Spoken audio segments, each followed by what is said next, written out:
I will take you with me. She swam back to her underwater kingdom, cradling the baby.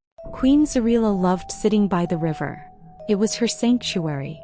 The water was tranquil, the air was refreshing, and the rhythmic sound of the river soothed her spirit. She often visited to reflect, to find solitude, and to embrace peace. But today was different. Her belly was full, heavy with life. 9 months had passed and her child could arrive at any moment. As she sat by the river, savoring the quiet, a sudden, piercing pain gripped her. Her heart leaped in shock. Clutching her belly, she let out a desperate cry. "Help me," she screamed. But no one came. Alone, her agony intensified. Each wave of pain was unbearable. Her body gave in, and there, by the river, Queen Zarila brought a child into the world, by herself. It was the most grueling experience of her life, but at last the baby was born. She gasped, her breath unsteady, yet relief should have flooded her heart. But as she looked down, her entire body froze. Her baby was white, not light-skinned, not pale, but as pure as snow. Her hands trembled as she cradled the child, her mind racing. "How is this possible?" she whispered. She, a woman of deep ebony skin. Her husband, King Maliko, equally dark. How could she have birthed a child so starkly different? Dread wrapped around her like a noose. "The king will never believe me," she thought. "He will think I have betrayed him." King Maliko was a ruler with an unyielding spirit and fierce temper. People feared him. None dared to challenge his authority, not even his beloved Queen Yara. If he believed she had been unfaithful, his wrath would be swift. Her hands trembled as she gazed upon the newborn. "I cannot take you to the palace," she whispered, sorrow strangling her voice. "The king will not let you live. I have no choice." With a heart weighed down by an unbearable decision, Queen Zarila swaddled the baby in soft cloth, walked to the river's edge and placed him into the calm, flowing waters. "I am sorry," she whispered, her voice quivering. So sorry." Tears spilled freely as she watched the river gently carry the child away. She did not linger. There was no time. She could not return to the palace empty-handed. Wiping her tears, she hurried to the farthest orphanage in the kingdom. There she met Madame Elira, an old woman with kind eyes. "Please," Queen Zarila pleaded. "I need a child. I will pay anything, but you must swear to secrecy." The woman studied her for a long moment before nodding. She handed the queen a healthy, dark-skinned baby boy. Relief crashed over Zarila like a tidal wave. Holding the child close, she swiftly returned to the palace. The kingdom erupted in celebration. Servants clapped, villagers sang praises, and King Maliko beamed with pride. The boy was named Prince Elian, and though Queen Zarila played the role of a devoted mother, her soul carried an unbearable burden. She had secured her secret for now. But secrets never remain buried forever. While Queen Zarila departed the riverbank, the baby she had abandoned drifted further into the water. His tiny cries echoed across the currents, but his mother was long gone. Soon the child began to sink, his delicate limbs flailing. Just then a figure emerged from the depths, a mermaid, regal and powerful. Her name was Queen Narita, the wise and formidable ruler of the Aquara clan. She saw the helpless child and rushed to save him. Her long, glistening tail sliced through the water as she reached him in time. Holding the baby in her arms, she scanned the riverbank. "Who would forsake such a beautiful child?" she murmured, but there was no one. The infant continued to wail, his tiny hands reaching out. Queen Narita sighed.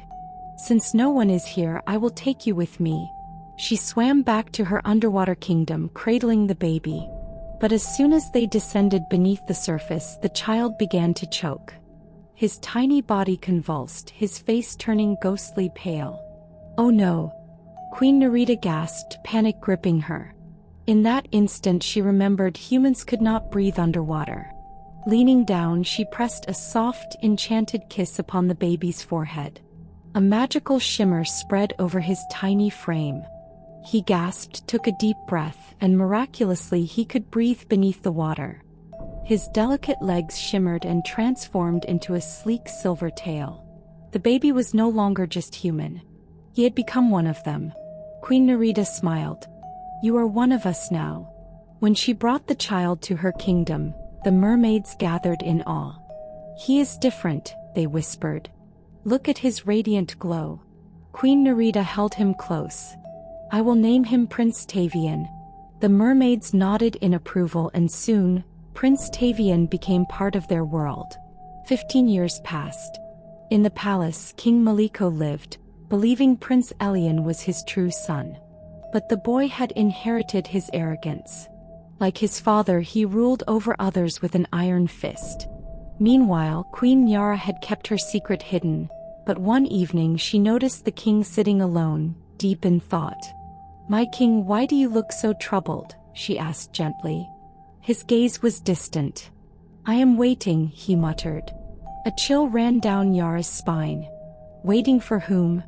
The king's eyes darkened. "That is not for a woman to question. Return to your chamber." Fear knotted in Nyara's chest. She had spent years trying to forget the baby she had forsaken. But now a terrifying thought gnawed at her soul. What if the child survived? Could he be the one the king awaits?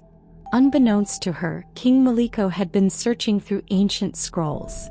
He had read about the prophecy, a special child born once every 200 years.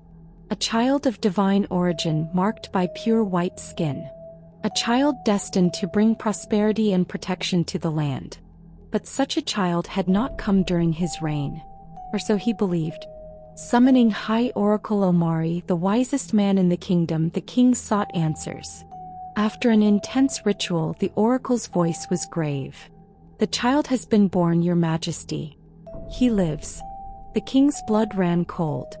"Where?" The oracle hesitated. "He was taken into the water. The mermaids have him." Fury ignited within King Maliko. "The Aquara clan has stolen my heir?" With rage seething in his veins, he stormed into the throne room. "Prepare for battle. The mermaids will return my son, or suffer my wrath." Beneath the waves, Queen Narita read the king's declaration. A demand, not a request. Her face hardened. He does not even ask. He commands. With a decisive motion, she tore the scroll in two. Unbeknownst to her, Prince Tavian had been watching. "Mother?" he asked hesitantly. She turned, her expression softening. "You are my son, Tavian. You belong here." But deep in her heart she knew the storm was coming, and neither land nor sea would remain untouched. The third day approached swiftly. The sun dipped low, painting the sky in hues of crimson and gold. A tension hung in the air, thick and suffocating. Both realms prepared for what was to come. Deep beneath the waters, Queen Narita gathered her warriors, the strongest of the Aquara clan. Their weapons gleamed, their hearts steady. They knew they were up against a ruthless king, one who would not hesitate to bring destruction. On land, King Maliko's warriors stood at the ready. His army stretched as far as the eye could see, a force 10 times larger than the mermaids. The king himself, adorned in gleaming armor, approached the riverbank, his jaw tight with anger. The river rippled. Then from the depths, Queen Narita emerged. Her very presence commanded silence. Humans and mermaids alike watched, their breaths held as the two rulers finally faced each other. King Maliko was the first to speak, his voice filled with fury. "This is your last chance," he declared. "Return my son to me, or I will raze this river to the ground. I will end every last one of you." Queen Narita narrowed her eyes but remained composed. "Arrogant king," she said, her voice smooth yet sharp as a blade. "Is this how you show gratitude? I saved the child you call your son. Without me, he would have perished." The king clenched his fists, his pride simmering. "You demand my son, but you left him to die," she continued. "You do not deserve him." Her words stung, yet King Maliko refused to waver. "Enough talk," he growled, drawing his sword. If you will not return him, I will take him by force." Queen Narita stepped onto the riverbank.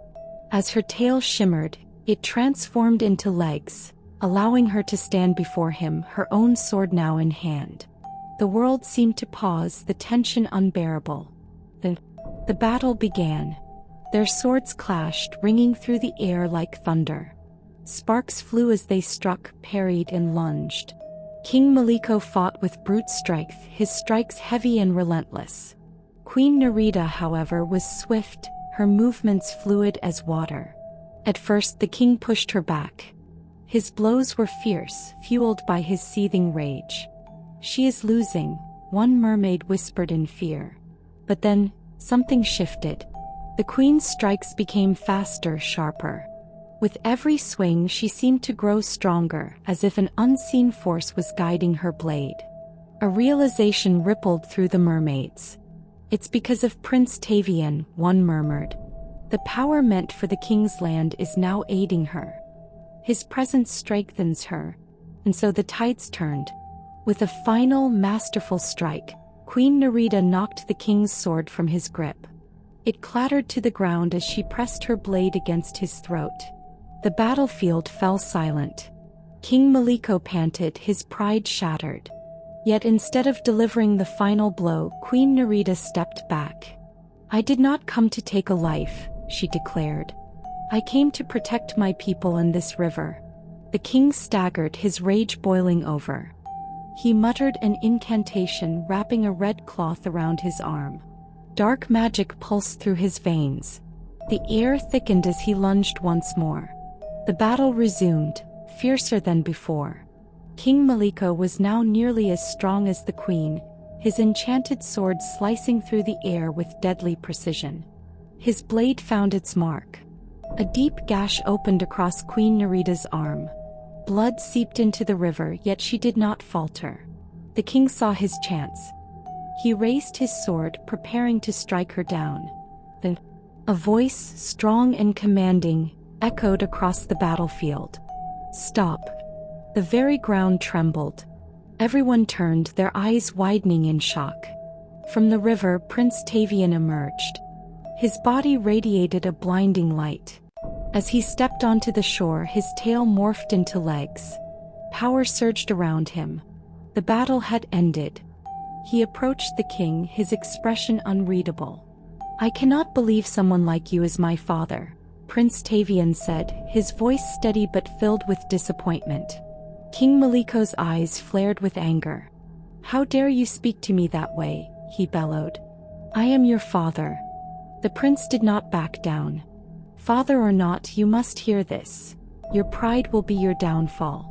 You refuse to utter the simplest of words. I am sorry, please, thank you. These are words that could stop wars, yet you choose to destroy instead." The king's fists clenched. "You would fight your own blood," he snarled. Prince Tavian shook his head. "I am not the one fighting. You are." He turned to Queen Narita, who lay injured on the ground.